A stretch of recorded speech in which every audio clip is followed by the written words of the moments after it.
Labai smagu, kad Pure kolekcijai atsirado ne tik kvepalai, kurie yra ir moteriški, ir vyriški, ir netgi kai kurie ir su feromonais, bet ir atsirado ir kūno bei plaukų dulksnos.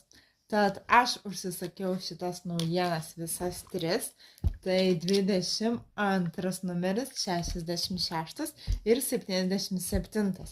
Tad pažiūrėkim, kaipgi jos kvepia. Ir žinoma, sugrįžkim žiemos metu į vasarą. Tad labai įdomu, kaip kvepia. Štai kaip puikiai uždaryta, kad tikrai pasistengti reikia, kad atsidarytų. Labai skaniai kvepia.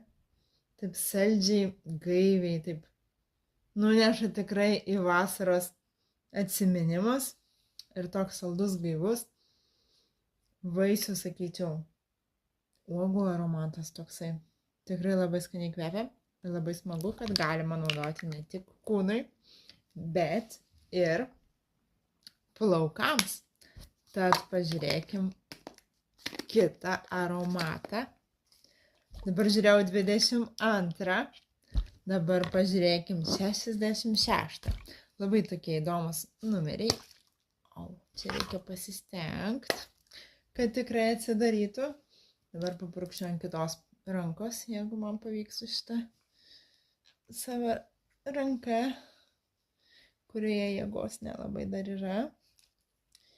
Bet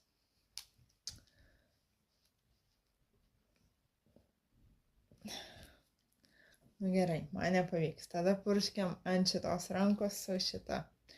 Taigi 66 numeris. Irgi toks saldžiai gaivus. Liekam truputį prasigaivint, kaip sakant. Man, sakyčiau, tas 22 labiau patinka. Šitas irgi toks saldus gaivus.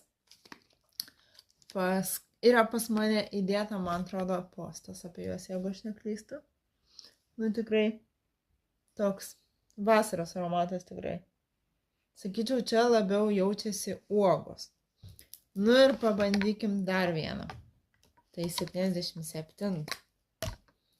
Jeigu aš dabar galvoju, nesuklydau, ne. Tai vis dėlto dar pabandykim su mano ranka. Galbūt pavyks. Taigi,